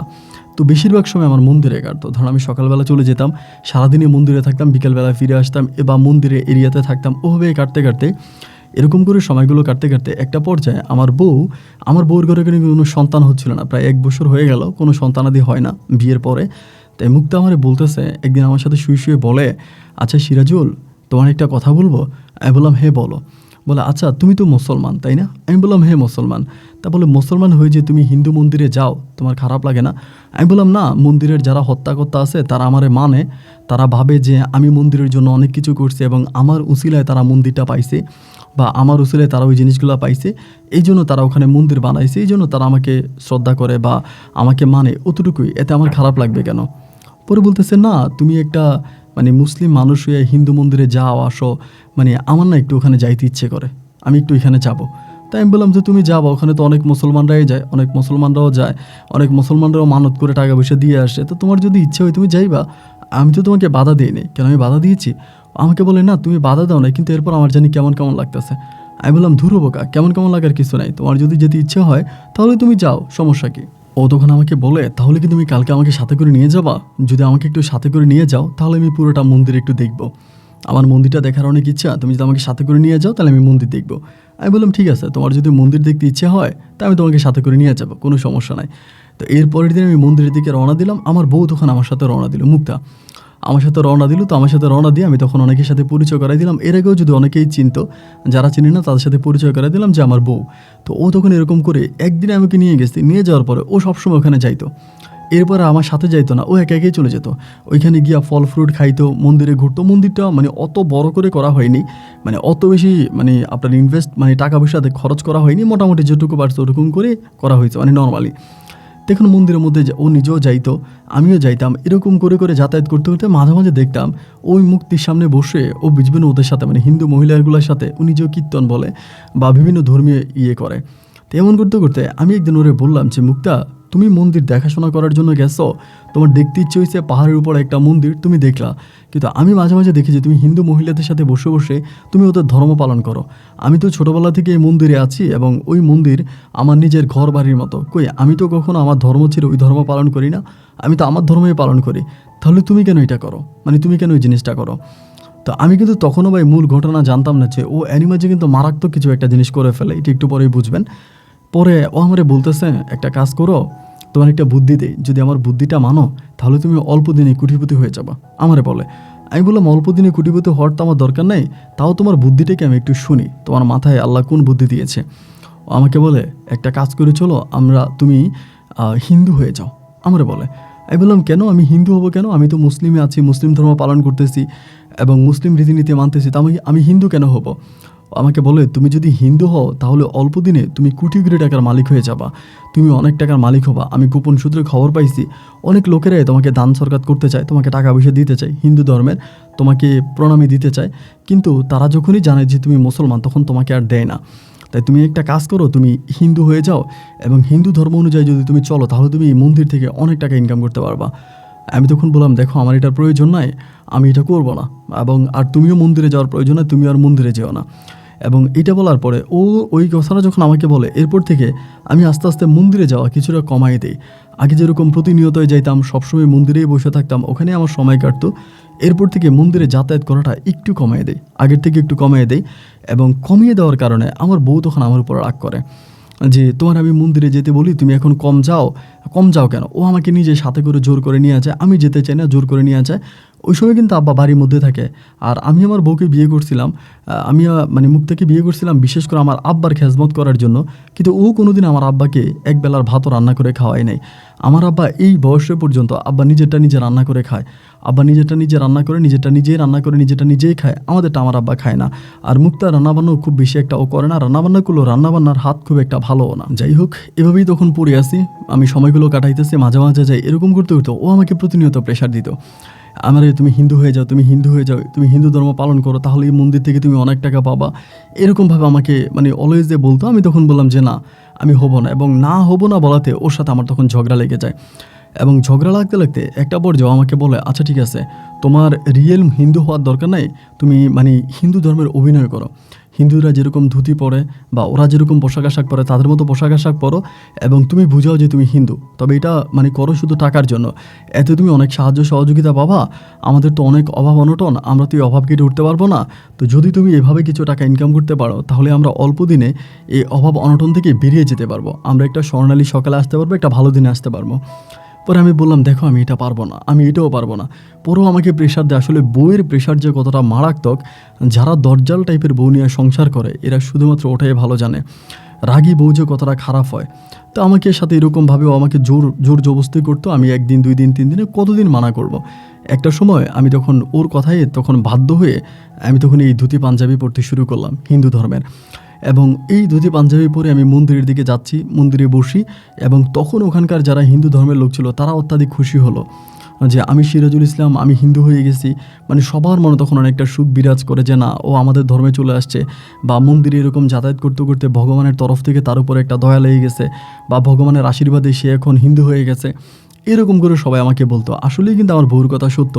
এরপরে আমি 2 হাতে টাকা পাইতাম, এবং 2 হাতে টাকা ইনকাম করতাম। এরই মাঝে 15-16 দিন পরে আমি জানতে পারি আমি হিন্দু হওয়ার মানে হিন্দু ধর্ম হওয়ার আগে, অনেক আগে আমার বউ হিন্দু হয়ে যায়। হিন্দু মহিলাদের কাছে হিন্দু ধর্ম যেভাবে আসার প্রয়োজন মুসলিম ধর্ম থেকে, ওইভাবে আমার বউ তখন হিন্দু ধর্ম পালন করতে শুরু করে। আমার বউ অলরেডি হিন্দু হয়ে যায়। আমি তখন খুব অবাক হয়ে গেলাম যে কী ব্যাপার, ও হিন্দু হয়ে যায়, হিন্দু ধর্ম অলরেডি পালন করতে শুরু করছে এবং অনেক আগ থেকে। তখন আমিও করতাম, বাট আমি ওভাবে মন থেকে করতাম না। এই যে শুধুমাত্র লোক দেখানো যেটা বলে, আমার বউর দিকে তাকায় বউর অত্যাচার সহ্য করতে না পেরে লোক দেখানো ধর্মটা আমি তখন পালন করতাম, যে লোককে দেখানোর মতো যে আমি হিন্দু হয়েছি বা হিন্দু ধর্ম পালন করতেছি। এইরকম করে সময়গুলো কাটতেছে। আর আমার আব্বা তখন আমাদের উপরে মানে আমার আর আমার বউর উপরে খুব রাগান্বিত। আব্বা মানুষের কাছে গিয়া বলে যে আমার ছেলেটা হিন্দু হয়ে গেছে, আমার ছেলের বউ আমার ছেলেকে হিন্দু বানাই দিছে, এইটা ওইটা বলে অলওয়েজ আব্বা মানুষের কাছে মন খারাপ করতো, তাদের কাছে দুঃখ সুখের কথা বলতো। আব্বু কান্নাকাটি করতো, যে আব্বুর মনটা অনেকটা ভেঙে গেছে, যে আব্বু আসলে মানে কল্পনাও করতে পারেনি যে এভাবে আমি ধর্ম ত্যাগ করবো বা ধর্ম ত্যাগ করে আমি এভাবে হিন্দু হয়ে যাব। এটাতে আব্বু খুব কষ্ট পাইছে। কিন্তু সত্যি কথা বলতে কি জানেন, লাস্টের দিকে আমি সম্পূর্ণভাবেই হিন্দু ধর্মটা পালন করতে শুরু করি। শেষের দিকে আমি আর মুসলিম ধর্ম পালন করি না, বা মুসলিম ধর্মের কথা আমি শুনিও না। আমি হিন্দু ধর্মে পালন করে ওদের পূজা করে ওদের প্রণাম করে ওদের সাথেই চলতেছি। এবং এমন করতে করতে আমার বউর ঘরে সন্তানাদি হয় না। হিন্দু মহিলারা এইটা ওইটা অনেক কিছু আমার বউরাই খাওয়ায়, এমনি অমনি আমার বউ পূজা করে। বাচ্চা হওয়ার জন্য যেভাবে ভগবানের কাছে চাওয়া দরকার ওইভাবে আমার বউ চায়। এইভাবে চলতে চলতে একটা পর্যায়ে আমার বউর ঘরে সন্তান আসে, মানে ও বেবি কনসেপ্ট করে। বাচ্চা যখন ওর পেটে আসে তখন হিন্দু ধর্মের লোকেরা তখন মানে ওদের মানে ভগবানের স্বরূপ তারা হচ্ছে অনেক পড়ায়, এই আপনার কীর্তন পড়ায়, দেন হচ্ছে অনেক টিয়ে সবাইকে দেয়, মানে ওদের ধর্ম অনুযায়ী। আমার বউরি নিয়ে তারা অত্যাধিক খুশি, মানে আমার বউরি নিয়ে আলোলে দোললে, মানে আমার বউ যা বলবে তাই। এক কথায় ওই হিন্দু মন্দিরে আমার থেকেও আমার বউয়ের পাওয়ারটাই ওই সময় অনেকটা বেশি হয়ে গেল, মানে অনেক বেশি হয়ে গেল। তাই আমিও তখন এইভাবে পড়ে আসছি। এবং এমন করতে করতে এইভাবে দিনের রাতগুলো কাটতে কাটতে আমার বউয়ের থেকে আমার একটা পুত্র সন্তান বের হয়। মানে আমার একটা ছেলে দুনিয়াতে আসে, এবং ছেলেটা দেখতে ভাই এতটা সুন্দর হয়, মানে এত যে মধুর হয় বলার মতো না। তাই আমার বউ তো সারাক্ষণই হচ্ছে মন্দিরে থাকে, খুব একটা সময় পায় না। তো আমার সন্তানটা বেশিরভাগ সময় আমার বাবার কাছেই থাকে। আমার বাবা যে বাড়িতে আছে বেশিরভাগ সময় আমার সন্তান আমার বাবার কাছেই থাকে। বাবা কোলে নিয়ে এদিকে যায় ওইদিকে যায়, এবং বাবাই ওর সাথে খেলাধুলা করে। এবং ওর একমাত্র নিত্যদিনের সঙ্গী আপন মানুষ হচ্ছে আমার বাবা। আমার বাবা ওরে নিয়ে খেলে ধুলে, ওরে নিয়ে আনন্দ করে ফুর্তি করে, আমার বাবা ওর মাঝেই পড়ে আছে। তো এরকম করে মোটামুটি আমার বাবার মনে একটু শান্তি আসে যে যাই হোক আমার বাবা আমার সন্তানকে পাইছে, এবং আমার সন্তানকে পাওয়ার পর আমার আব্বা ভীষণভাবে আনন্দিত যে আমার বেবির নিয়ে আমার বাবা খেলতেছে, মানে হেলতেছে ধুলতেছে। মানে বাবা মোটামুটি অনেকটা আগের থেকেও, মানে আগে যে বাবার মনে একটা কষ্ট ছিল, বিয়ে করার পর আমার বউ আব্বার সেবা যত্ন করতো না, আব্বুর কথা শুনতো না, এই রাগটা আমার আব্বুর পুরোপুরিভাবে কেটে গেছে। তখন আমার আব্বুর আর আমার বউর উপরে রাগ নাই। আমার আব্বা তখন আমাদের সন্তান নিয়েই আব্বা তখন খেলাধুলা করে। এরকম করতে করতে আমার সন্তানটা আস্তে আস্তে করে আমার আব্বার কাছে বড় হয়। কিন্তু বড় হওয়ার ক্ষেত্রে আমি খেয়াল করে দেখি যে আমার আব্বা তাকে মুসলিম লাইনে বড় করে, মানে দোয়া পড়ায়, ওরে নিয়ে মাঝে মাঝে মসজিদেও যায়, বা নামাজ পড়ায়, এটা পড়ায় ওটা পড়ায়, মানে একজন দিনীভাবে যেভাবে সন্তান তৈরি করা দরকার ওভাবে তৈরি করে। তো তো রাতের বেলায় আমার বউ মাঝে মাঝে একদিন 2 দিনও মন্দিরে থেকে যেত, মানে বাসায় যেত না, 1-2 দিন পরে মাঝে মাঝে বাসায় যেত। তো বাসায় গেলে পরে বাচ্চারা কোলে নিত, আর নাইলে তার বাচ্চা কোলে নেওয়া হতো না। তো আমি তো বেশি বেশি মানে প্রতিদিনই বাসায় যেতাম এবং এগুলো দেখতাম। তো এরকম করে দেখতে দেখতে আমার তখন ভালোই লাগতো যে আমার আব্বা তার ধর্ম তার নাতিকে পালন করাচ্ছে, এটাতে আমার উপরে মানে আমার কোনো অভিযোগ নেই, আমি কোনো কিছু মনে করি না। কিন্তু আমার বউ যখন এই দৃশ্যটা দেখে যে এভাবে আমার বাবা আমার সন্তানকে দ্বীনি লাইনে শিক্ষা দিচ্ছে বা মুসলিম বানাচ্ছে, আমার বউ তখন খুব রেগে যায়, মানে অত্যন্ত রেগেছে আমার বাবার উপরে যে আপনি ওরে কেন এগুলো শিক্ষা দিচ্ছেন, ওর বাবা হিন্দু মা হিন্দু, ও হিন্দু ধর্ম পালন করবে, ওকে আপনি মুসলিম কেন বানাচ্ছেন। তা এরকম করে আমার বউ তখন একদিন করে কি আমার আব্বার উপরে রাগ করে আমার বাচ্চাটারে নিয়ে আমার বউ তখন চলে আসে মন্দিরে। এবং মন্দিরে এসে আমার বউ তখন করে কি মন্দিরের ভিতরে একটা রুম নিয়ে নেয়, একটা ঘর নিয়ে নেয়, এবং ঘর নিয়ে আমার বউ তখন আমার সন্তানকে নিয়ে ওই জায়গায় থাকতে শুরু করে। তখন আমার সন্তানের বয়স প্রায় 2 বছরের কাছাকাছি, 2 বছর বয়সে, এবং 2-2.5 বছর হবে বা আমার ঠিক সঠিক খেয়াল নাই, মানে চাইলে আমার বসতে পারতো ওইরকম আর কি। পরে কী করে ওইখানে আমার মা আমার বউ তখন ওরে নিয়ে পড়ে আছে। আর আমার আব্বা তখন আবারও কিরে নাতিটা দেখতে পায় না, হিন্দু মন্দিরে এসে মাঝে মাঝে নাতিরে দেখে। এরকম করে আমার আব্বা তখন আমার একদিন মানে এরকম করতে করতে আব্বু মোটামুটি একটু অসুস্থ হয়ে পড়ে, অনেকটা অসুস্থ হয়। এবং অসুস্থ হওয়ার পরে একদিন দুপুরে আমারে বলতেছে যে সিরাজুল, আমার একটু আমার নাতিটারে দেখতে ইচ্ছে করতেছে, তুই একটু কষ্ট করে আমার নাতিটা আরে আমার কাছে নিয়ে আমি একটু করে নেবো, একটু আদর করব। আমার আব্বা বলতেছে। তাই আমি বললাম আব্বা ও তো মন্দিরে, আচ্ছা ঠিক আছে আমি তোমার কাছে এনে দিব, আমি দেখি ওরে পাই কিনা, পাইলে আমি এনে দিব। পরে দুপুরবেলা আমি গেছি যে আমার বাচ্চারা কোলে নিয়েছি, নিয়ে আমি বলতেছি যে মুক্তা, আব্বা তো বলছে এমনি এমনি আব্বুর কাছে একটু বাচ্চারা দেওয়ার জন্য দিব নাকি। ও আমার বলে না না না, তোমার আব্বার কাছে দিও না, তোমার আব্বুরে নামাজ শিখায়, এটা শিখায় ওইটা শিখায়, অ্যান্ড এগুলো আমার ভালো লাগে না, তুমি তোমার আব্বার কাছে দিও না। পরে আমি বললাম যে শোনো, আব্বারও তো একটা দোয়া আছে, যেই হোক আব্বা হিন্দু হোক আর মুসলিম হোক, আব্বার নিজের তো একটা দোয়া আছে। তো ঠিক আছে আমি আব্বুর কাছে দিয়ে আসি, আব্বুর একটু আদর টাদর করবে এবং আবার দিয়ে দিবি, সমস্যা নেই, আমি একবার সাথে করে নিয়ে আসবো। এই কথা বলে আমি তখন আব্বার কাছে দিলাম, দুপুরে আইনে আব্বুর কাছে দিছি, আব্বু তখন আদর করতেছে, করতেছে। বিকেলের দিকে আমি আমাদের পাড়ার একটা দোকানে গেলাম। দোকানে গেছি তো মাগরিবের আজানের আগে আমি দোকান থেকে চলে আসছি। আমার চিন্তা ভাবনা হচ্ছে মাগরিবের আজানের আগে যেহেতু আসছি, আমি আমার বাচ্চারা নিয়ে মন্দিরের কাছে গিয়ে আমার বউয়ের কাছে দিয়ে আসবো, এই পরিকল্পনায়। এবং মাগরিবের আজানের একটু আগে বাড়িতে আসছি, দিই যা আব্বু নাই। পরে ভাবলাম যে আব্বু নামাজ পড়তে গেল, তো নামাজ পড়তে গেলে আমার বাচ্চারা সম্ভবত কারো না কারো কোলে দিয়ে গেছে বাড়ির। তো আমি ওই ঘরে বিভিন্ন ঘরে গিয়ে জিজ্ঞেস করতেছি যে আমার বাচ্চারা দিয়ে গেছে কিনা। সবাই তখন বলে যে না, মানে আমার আব্বা আমার বাচ্চারা দিয়ে যায় নাই। তো ও আমার আব্বা ওরে দিল না, তাহলে আব্বা ওরে কী করলো, মানে আব্বা ওরে কোথায় নিয়ে গেল। আমার মাথায় তখন এটা কি নিয়ে আব্বা ওরে কোথায় নিয়ে গেল, দেখতে দেখতে আমি আর ওরে খুঁজে পাচ্ছি না। রাত্র 8টা 8:30 বেজে গেছে। যেহেতু আমি বাচ্চা নিয়ে মন্দিরে যাচ্ছি না, আমার বউ তখন মন্দির থেকে নেমে আসছে, মানে পাহাড় থেকে নেমে আসছে, এসে আমার বকাবাধ্য করতেছে, এই আমার ছেলে কই, তুমি ওরে নিয়ে মন্দিরে আসো না কেন, তুমি তোমার বাবার কাছে কেন আসছো, বকাবাধ্য করতেছে। আমি ভয়ে আমার বউর কাছে বলতেও পারতেছি না যে আমার বাবা তোকে নিয়ে পালাইছে। আসলে কিন্তু বাবা ওকে নিয়ে চলে গেছে, কারণ আমি পুরো এলাকা তন্ন তন্ন করে খুঁজছি, আমি আর পাই নেই। তো আমার মতে আমার বাবা ওরে নিয়ে চলেই গেছে। আমার বউ তখন আমার বলতেছে কই আমার বাচ্চা কই। পরে আমি নিচের দিকে তাকিয়ে বলতেছি যে মুক্তা তুমি একটু শান্ত হও, আর রাগ করো না, আমি একটা কথা বলি শোনো, দুপুরবেলা তো আমি বাবার কাছে আইনে এমনি এমনি ওরে দিছিলাম, এরপরে বাবা মনে হয় ওরে নিয়ে চলে গেছে। এটা বলা মাত্র ও তখন চোখগুলো বড় বড় করে আমার দিকে ডাকাতের মতো তাকায় বলতেছে, তোর এত বড় সাহস, তুই আমার সন্তানকে তোর বাবার কাছে কেন দিলি, কেন তোর বাবার কাছে দিলি আমার সন্তান রে, এই তুই আমার সন্তান এনে দে, আমি তোর এই করবো সে করবো, মানে ও খুব মানে ঝামেলা করতেছে। আমি বললাম দেখো আমার সাথে এরকমটা করো না, এবং বাবা যেহেতু ওকে নিয়ে গেছে আমি ওরে খুঁজে বের করবো, তুমি দায়িত্বটা আমার উপরে ছেড়ে দাও, আমি ওরে খুঁজে বের করবো, তুমি টেনশন করো না। আমার বউ আমারে বলতেছে না তুই খুঁজে বের করবি, মানে এই তুই খুঁজে বের করবি মানে আমার সন্তানের দে, আমার ছেলের দে, মানে এত পরিমাণের ভাই ঝামেলা করতেছে আমার সাথে বলার মতো না। রাতের মধ্যে পুরো এলাকার মহল্লার মানুষ একসাথে হয়ে গেল, এবং আমার বউরে কিন্তু ওই এলাকার মানুষ অনেক ভয় পাইতো, যেহেতু হিন্দু ধর্মতে আমার বউ অনেক ভালো অবস্থানে ছিল। তা সবার কাছে ও তখন বলতেছে যে আমার ছেলের এমনি এমনি আনছে, আইনা ওর বাবার কাছে দিয়ে গেছে, ওর বাবা আমার ছেলে নিয়ে গেছে। আমি বলি দেখো কালকে সকালে সূর্য উঠলে আমি বের হবো, এবং বাবা ওরে নিয়ে কোথায় গেছে আমি ওরে খুঁজে বের করে আনবো, যেখানেই যাক বাবা ওরে নিয়ে যে জায়গায় যাক আমি ওরে খুঁজে বের করে নিয়ে আসবো, তুমি এটা নিয়ে টেনশন করো না বউ, প্লিজ একটু শান্ত হও। আমি আমার বউরে শান্ত হওয়ার জন্য চেষ্টা করি, কিন্তু ও শান্ত হচ্ছে না, ও আরও বেশি রেগে যাচ্ছে, যেটা আমি কী করলাম, কেন করলাম, কী কারণে করলাম, কেন বাবার কাছে এনে দিলাম। ওর কথাই একটা যে তোমার বাবা তো আগ থেকেই এই ধরনের কাজ করার পরিকল্পনা করতেছে, বা উনি এই ধরনের সুযোগ খুঁজতেছে, এরপরে তুমি সুযোগটা কেন করে দিলা। এবার সকাল হওয়ার পরে আমি একদিকে বেরোইছি, আমার বউ একদিকে বেরিয়েছে। ভাই সকাল থেকে বিকাল অবধি পর্যন্ত পুরো এলাকা, আশেপাশের এলাকা, যেহেতু আমাদের এলাকাটা পাহাড়ি ছিল, বিভিন্ন জায়গায় আমার আব্বাকে আমি খুঁজে বেরিয়েছি, বাট কোথাও আমার আব্বাকে আমি পাই নাই। আব্বাকে খুঁজতে খুঁজতে বিকালে ঘরে আসছে, আমার বউ তখন কান্নাকাটি করে, মানে খুবই খারাপ একটা অবস্থা, ও কান্নাকাটি করে এবং মানে কিছু মানে না, এটা সেটা বাজে একটা অবস্থা। আমি আমার সন্তানকে খুঁজে আমার সন্তানকে পাই না, আমার বউ খুঁজে আমার বউও পায় না। এরকম করে তখন দিনের রাতগুলো কাটতেছে। আমরা মন্দিরে যাই, ভগবানের কাছে চাই, কান্নাকাটি করি এবং এমন করতে করতে দিন নয় মাস নয় প্রায় বৎসর পেরিয়ে গেল, কিন্তু আমার সন্তানের আর কোনো সন্ধান পাওয়া গেল না। শুধু আমার সন্তান না, আমার বাবারও কোনো সন্ধান পাওয়া গেল না। এবং এরপরে আমার বউ মুক্তার গর্ভে আর কোনো সন্তানও হচ্ছে না। আমি ভাবলাম যে নতুন করে যদি আরেকটা মেহমান আমার পরিবারে আসে, তাহলে হয়তো আমার বউ ওই মেহমানটারে কোলে নিয়ে তার আগের সন্তানটাকে ভুলে যাবে, বা আগের সন্তানের প্রতি যে মায়া ভালোবাসা আছে এটা সম্ভবত আস্তে আস্তে কেটে যাবে, এটা ভাবছিলাম। কিন্তু দেখলাম যে না, নতুন করেও কোনো সন্তানাদি হচ্ছে না। এবং এইভাবে তখন দিনের রাতগুলো কাটতেছে, কাটতে কাটতে কাটতে কাটতে অনেক পরে, প্রায় 7 থেকে 8 বৎসর পরে, 7-8 বছর হবে, বা আমার যতটুকু মনে আছে ততটুকুই, হয়তো তার কম বেশিও হতে পারে। ওই রকম বয়সে আমি তখন আমাদের এলাকার এক বৃদ্ধ লোকের মাধ্যমে একটা খবর পাই যে আমার বাবা আমার ছেলেকে নিয়ে অমুক জায়গায় আছে। চট্টগ্রামের ভিতরে একটা বড় মাদ্রাসার ঠিকানা পাই যে ওই মাদ্রাসায় আমার বাবা আছে। তো যেই লোকটা আমাকে খবরটা দেয়, ওই লোকটা আব্বার কাছে 2বার যে আব্বার সাথে দেখা করে আসে, এবং তার কাছ থেকেও খবরটা আমি কীভাবে বের করি, অনেক টেকনিকে তার মুখ থেকে কথাটা বের করি। সেও আসলে এত বড় সত্য একটা কথা আমাকে বলতে চায় না। সে আমাকে সত্যটা বলেন, আমি তার কাছ থেকে খুবই গোপনে আমি তার কাছ থেকে এটা বের করতে পারি যে আমার বাবা অমুক জায়গায় আছে এবং ওইখানে নাকি আমার সন্তানও আছে।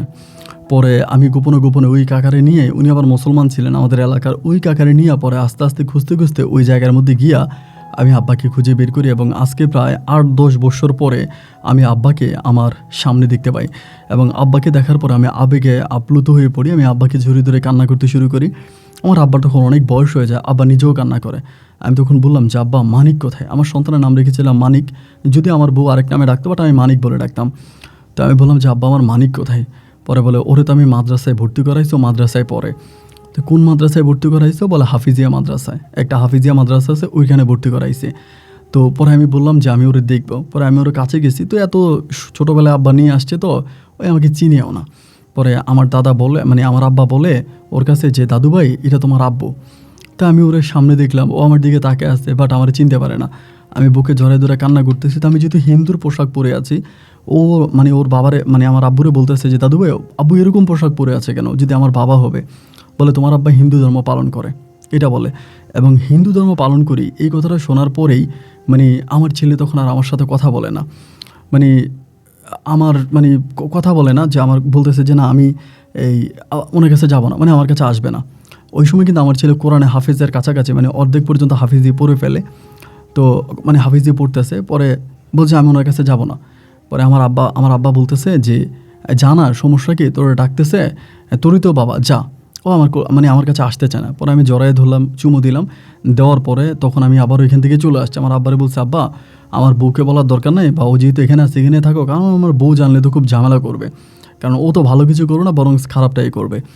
পরে আমি চলে আসি আবার আমার এলাকাতে। এখানে আসার পরে আমার বউ তখন বিষয়টা কীভাবে জানি জেনে গেছে। মানে আসলে কথার জাত তো আর গোপন থাকে না, এটা তো প্রকাশ পেয়ে যায়। আমার বউর কাছে তখন প্রকাশ পেয়ে গেছে যে আমি আমার ছেলের কাছে গেছি, আমার মানিকের কাছে গেছি, ওর আমি দেখে আসছি। আমার বউ তখন আমার ধরছে, আমার ছেলে কয়ে আছে, আমার ছেলের খবর দাও, আমার ছেলে ঠিকানা দাও। এবার আমি তখন বাধ্য হয়ে আমার বউরে নিয়ে সে জায়গায় যাই, এবং গেলে পরে আমার বউ সেখানে তুমুল কাণ্ড ঘটিয়ে বসে। আমার আব্বাকে আমার বউ মারে, আমার সামনে মারে, ধাক্কা দেয়, এবং ধাক্কা দিয়ে আমার সন্তানকে ধরে আমার বউ চিৎকার করে কাঁদতে শুরু করে।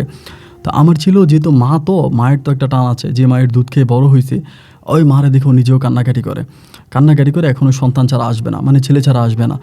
এরপরে আমার ছেলে বলতেছে যে আমি তো মুসলিম ধর্ম পালন করি, মা তুমি তো হিন্দু হয়ে গেছো, তুমি তো হিন্দু ধর্ম পালন করো, তো এখন আমি কী করে তোমার কাছে যাব?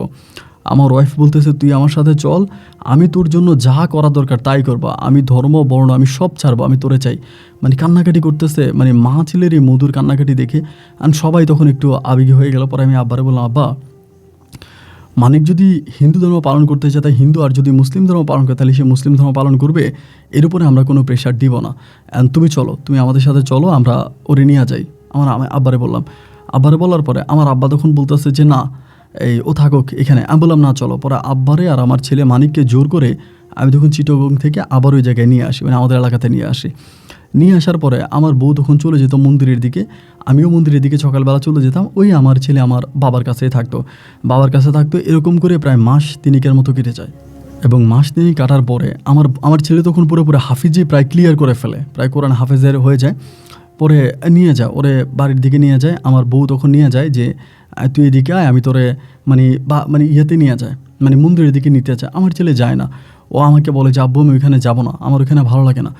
এরপর আমার বউ নিয়ে যায়, আরে আয় সমস্যা নাই, তুই আমার ছেলে আসলে কি হবে, এই মন্দিরের ভিতর নিয়ে যায়, মন্দিরে এইটা দেখায় ওইটা দেখায় বিভিন্ন কিছু ওকে দেখায়। ও পছন্দ করতো না ওইখানে যাওয়াটাই ও পছন্দ করতো না, ওইখানে ওর ভালোও লাগতো না, ও যেতে চাইতো না। এরকম করে 1 দিন 2 দিন 3 দিন অলওয়েজ আমার বউ তখন জোর করে ওকে নিয়ে যাইতো, মানে জোর প্রয়োগ করে নিয়ে যাইতো, ও যেত না। তো যেহেতু এটা একটা হিন্দু মন্দির ছিল এবং হিন্দু মন্দির থাকার কারণে মন্দিরের পাশে মানে মন্দিরে অনেক কিছু নিয়ে আসতো, লাইক দুধ নিয়ে আসতো, এরপরে নারকেল নিয়ে আসতো, এটা ওইটা নিয়ে আসতো, ফল ফ্রুট নিয়ে আসতো। তো অনেক সময় দেখা যায় অনেক কিছুই পচে যাইতো, তো পচে গেলে পরে মন্দিরের পিছনে একটা জায়গা আছে পাহাড়ের উপরেই, আমি তখন এগুলো ওইখানে ফেলে দিলে এগুলো নিচের দিকে পড়ে যেত এবং অনেক বন্য প্রাণী টাণী আছে, ওরা এগুলো খেয়ে ফেলতো এবং বন্য প্রাণী অনেক কিছু আছে ওখানে খাইতো। তো ওই জায়গাটা একটু অন্ধকারচ্ছন্ন জায়গায়। একদিন হলো কি বিকালবেলা ওর মা জোর করে নিয়ে আসছে, জোর করে আসলে ওরা মার সাথে অনেক রাগারাগি করছে, ওরা আম্মুর সাথে রাগারাগি করছে, চিল্লাচিল্লি করছে, আমার এখানে কেন আমি আসতে চাই না, আমি চিটংয়ে চলে যাব, যে মাদ্রাসা আমি পড়াশোনা করছি এই মাদ্রাসা আমি চলে যাবো, আমি এখানে থাকবো না, অ্যান্ড তোমরা আমার কেন জোর করতেছো, কেন আনতেছো, কী কারণে আনছো। তো এবার মায়ের সাথে রাগারাগি করে তখন মন্দিরের পিছনে ওই যে জায়গাটার ভিতরে আমি বিভিন্ন ধরনের ফল ফ্রুট পচা ফালাইতাম, ওইখানে গিয়েও তখন বসে আছে। আমি দেখলাম ওইখানটার মধ্যেও বসে আছে। তা আমি আর ওরা ডাকলাম না, যেহেতু ওর মন খারাপ ওইখানে বসে আছে, সন্ধ্যা হয়ে গেছে, আপনার মাগরিবের মানে টাইম হয়ে গেছে, কিন্তু ও আর ওইখান থেকে উঠে আসতেছে না, ওরে আর দেখাও যায় না, অন্ধকার হয়েছে তো দেখা যায় না। পরে আমি আমার বউরে বললাম যে তুমি মানিকের সাথে কেন এরকম করো, ওর সাথে জোর। আমার বউ তখন আমার সাথে রাগে, এই তোমার জন্য আজকে আমার ছেলেটা বেপথে গেছে, তোমার জন্য ও তোমার দাদার কাছে গিয়ে মানে ওর দাদার কাছে গিয়ে ও খারাপ হয়েছে, এটা ওইটা মানে অনেক কথাবার্তা। পরে আমি বললাম এরকম করো না, এরকম করলে কিন্তু ও যদি আমার বাবার সাথে আবারও চলে যায় তখন কী করবা, বলে তোমার আব্বার আমি খুন করবো, ও আমার এগুলো বলে। এমন করতে করতে আমি বললাম মাগরিবের আজানও দিয়ে দিছে বা মন্দিরের কাজও শেষ, পুজোও শেষ, ওর জায়গা নিয়ে চলে আসো বাড়িতে, আমি ওরা বাড়িতে নিয়ে যাই। বলে তুমি গিয়ে ওরা বাড়িতে নিয়ে যাও। পরে আমি আস্তে আস্তে করে এখানে একটা পাথর ছিল, পাথরের উপরেও বসা ছিল। পরে এখানে এসে দেখি যে পাথরের উপরে ও নাই। পরে আমি এদিক সেদিক তাকায় দেখতেছি ও নাই। পরে আমি ডাক দিলাম মানিক বলে 2বার ডাক দিলাম, দেখতে পাচ্ছি না। পরে আমার বউরে এসে বললাম কী ব্যাপার, মানিক তো এখানে নেই, মানিক কি চলে আসছে? বলে না কই, ও তো এখান থেকে বেরোয় নেই, বেরোলে তো আমি দেখতাম, আমি তো দেখি নাই। পরে আমি চারদিকে খোঁজাখুঁজি করতেছি না, ওরে আর পাওয়া হয়ে যায় না, নাই। এবং পাহাড়ের নিচে অনেকেই ছিল, ওদেরকে জিজ্ঞেস করলাম যে এরকম বেরোইছে কেন, সবাই বলে জানো তো পাঞ্জাবি পড়তো সবসময়, বলে যেন এইদিকে আসে নাই। পরে ভাবলাম যে আবার ওইদিকে তো আমি ময়লা টয়লা ফালাই না, পড়ে গেল কিনা। পরে হারিকেন নিয়ে টর্চলাইট নিয়ে ওইদিকে যাওয়ার পরে দেখি যে ওই জায়গাটার মধ্যে আমার ছেলে পড়ে আছে, অজ্ঞান হয়ে পড়ে আছে, পাথরের পাশে অজ্ঞান হয়ে পড়ে আছে এবং মুখ দিয়ে ফেনা বেরোইতে আছে, মানে আপনার ফেনা বেরোইতেছে। পরে ওইখান থেকে আমি তখন তারা ধরে করে টানাটানি করে সবাই মিলে নিয়ে আসছি, আইনে দৌড়ে হসপিটালে নিয়ে গেছে। এবং হসপিটালে নিয়ে গেলে পরে সেখানে যে ডাক্তার ছিল, ডাক্তাররা তখন তার পায়ের মধ্যে আপনার একটা সাপের কামড়ের দাগ পাইছে এবং বলতেছে যে ওকে সাপে কামড়ায় মেরে ফেলছে, মানে ও মারা গেছে। হসপিটালে নিয়ে যাওয়ার পরে শুনলাম ও মারা গেছে। তো দেখা গেলো কি যে জায়গাটার মধ্যে ও মারা গেল, ওই জায়গাটায় যে আমি ফল ফ্রুট ফালাইতাম, দুধ ফালাইতাম অনেক সময়, এরপরে বিভিন্ন ধরনের নারকেল ফালাই দিতাম, পূজার জন্য যেসব জিনিসপত্র আনাতে গেলে এখানে ফালাইতাম। তো সেই জায়গায় সাপের একটু আনাগোনা ছিল, মাঝে মাঝে আমি দেখতাম যে সাপটা ওইখানে। তো এমন জিনিসটা আমার মাথায় ছিল না যে আমার ছেলেরে বলবো যে ওইদিকে যাইস না, ওইখানে আমি মাঝে মাঝে সাপ দেখি, সাপেরা এইদিকে ঘোরাফেরা করে, ওইদিকে যাইস না, তুই চলে আয়। আমি এটা মানে চাচ্ছিলাম ওরে বলার জন্য, কেন যে বললাম না আমি জানি না। ওর মৃত্যুতে আমি গভীরভাবে ভেঙে পড়ি এবং মৃত্যুর পরে মন্দিরের পাশেই আমার ছেলেটাকে কবর দিবে। আমার বউ বলতেছে যে এখানে একটা জায়গা আছে, ওইখানে ওরা কবর দিবে। তো যেহেতু পাশে মন্দিরের পাশে কবর দেওয়াটা আমার কাছে তখন ভালো লাগলো না, জিনিসটা ভালো লাগলো না। আমি আমার আব্বারে বলতেছি, আব্বা এইখানে কেন কবর দিবে ওরে, তো এখানে কবর দেওয়ার কোনো প্রয়োজন নাই, এখানে কেন কবর দিতে হবে, এখানে কেন কবর দিবে। আমার আব্বা বলে যে না, আমার আব্বাও মানা করে, আমিও মানা করি, কিন্তু আমার বউর কথা হচ্ছে যে না, ওইখানেই কবর দিবে। তো ওর কথার উপরে তো আর আমরা কথা বলতে পারি না। আমরা যতই বললাম যে ও আর আমাদের কথা শুনলো না, মানে আমার বউ আমার কথা শুনলো না। আমার কথা না শুনে তখন ওই মন্দিরের পাশে বলতে মন্দির থেকে বেশ দূরে, খানিকটা দূরেই, ওইখানে তখন কবরস্থ করা হলো আমার ছেলেকে। তখন ওইখানে দাফন কাফন করে ওকে মাটি দেওয়া হলো। তো আমার ছেলে তখন ওইখানে, এবার আমি মাঝে মাঝে ওইখানে যাইতাম, কান্নাকাটি করতাম, যদি হিন্দু ধর্ম পালন করি। তো এরকম করে আমার ছেলেটা মারা যাওয়ার পরে আমি মন্দিরে যাওয়া একেবারেই কমাই দিছি।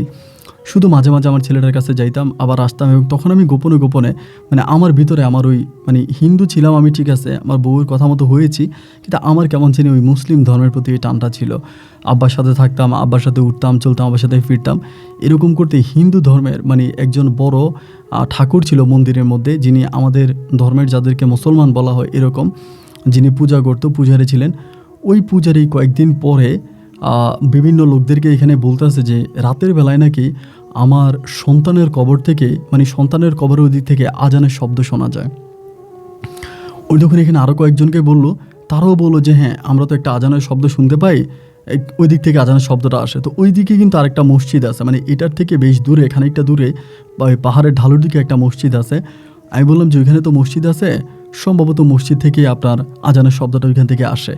বলে না, ওইখান থেকে আজানের শব্দ তো এই পর্যন্ত আসার কথা না, মানে আমরা ইদানিং ধরে কবরের ভিতর থেকে আপনার ছেলের কবরের ভিতর থেকে আমরা আজানের একটা শব্দ শুনতে পাই।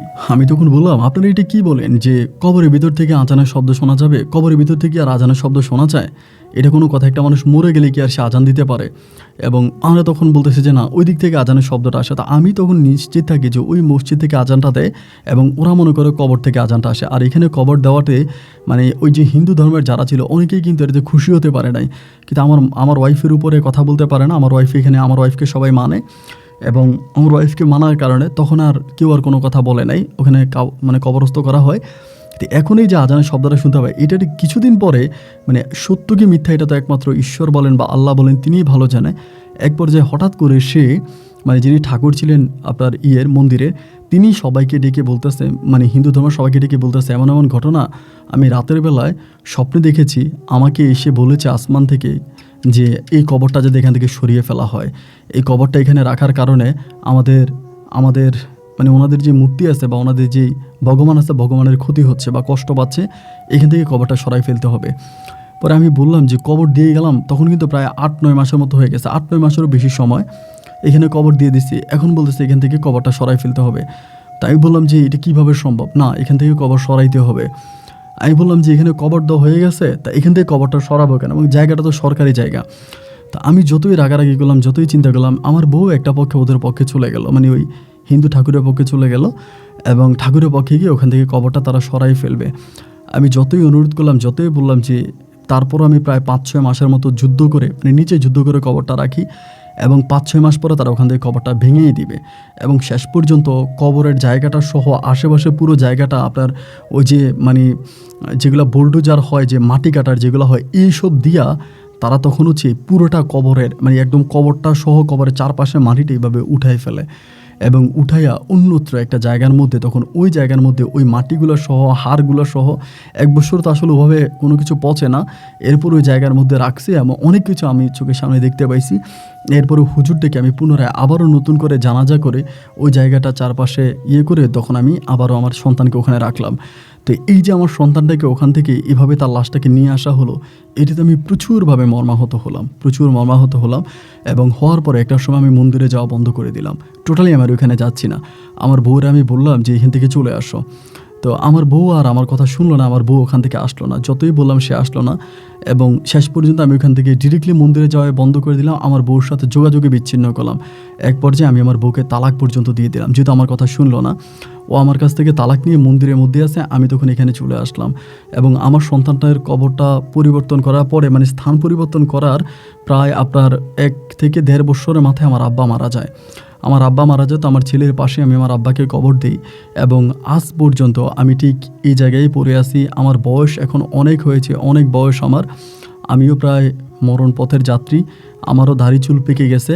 আমি আর বিয়ে শাদী করলাম না, কবরের কাছাকাছি আসি, আমার সন্তানের কবর, আমার বাবার কবর জিয়ারত করি, এবং আমার বউ এখনও হিন্দু ধর্ম পালন করে। তো আজকে রমজানের 2য় দিন, আমি রোজা রেখেছি। আমি তখন থেকে মুসলিম ধর্ম পালন করি, আমার আব্বা মারা যাওয়ার পর থেকে আমি পরিপূর্ণভাবে মুসলিম হয়ে যাই।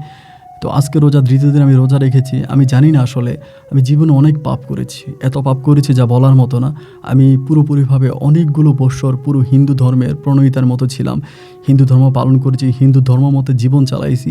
তো এখন যে আমি মুসলিম হয়েছি বা মুসলিমে ফিরে আসছি, আল্লাহ কি আমাকে কবুল করবে? আল্লাহ কি আমার দোয়া শুনবে? আল্লাহ কি আমাকে মেনে নিবে? এই প্রশ্নটাই বারবার আমার মনে জাগে। আমি নিশিরাতে তাহাজ্জুদে নামাজ পড়ে আল্লাহর কাছে হাত তুলে কান্নাকাটি করে আল্লাহ কি আমাকে মাফ করবে? আমি জীবনে অনেক পাপ করেছি, আমি জানি, ধর্ম যার কাছে যার ধর্ম তার কাছে ভালো, কিন্তু আমার ওপিনিয়ন থেকে আমি আমার মুসলিম হয়েছে, মুসলিম ধর্ম পালন করতেছি, আল্লাহর কাছে কান্নাকাটি করে রমজান মাসে আপনাকে আমি আমার গল্পটা লিখলাম রোজা রেখে। যদি পারেন আপনি আমার গল্পটা রেকর্ড করবেন এবং আমার মাধ্যমে সবার কাছে এই বার্তাটা পৌঁছিয়ে দেবেন যে কাউকে জোর করে কোনো ধর্মের উপরে টেনে নেওয়া ঠিক না। ভালো থাকবেন। আসসালামু আলাইকুম।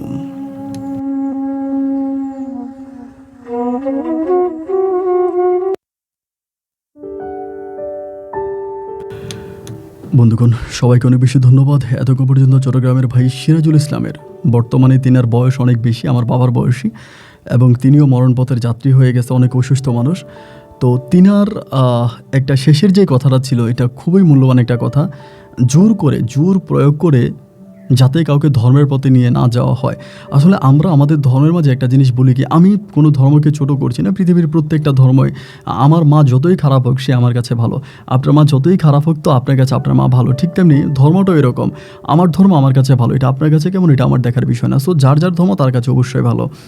তো এখন দেখা গেল কি যে আমরা আমাদের রাসূল পাক হযরত মুহাম্মদ সাল্লাল্লাহু আলাইহি ওয়াসাল্লাম যখন বিদায় হজে যায়, মানে বিদায় হজে তিনি বলেছে যে ধর্ম নিয়ে যুদ্ধ এখানেই শেষ, ধর্ম নিয়ে যুদ্ধ এখানেই শেষ, এরপরে ধর্ম নিয়ে কোনো যুদ্ধ হবে না।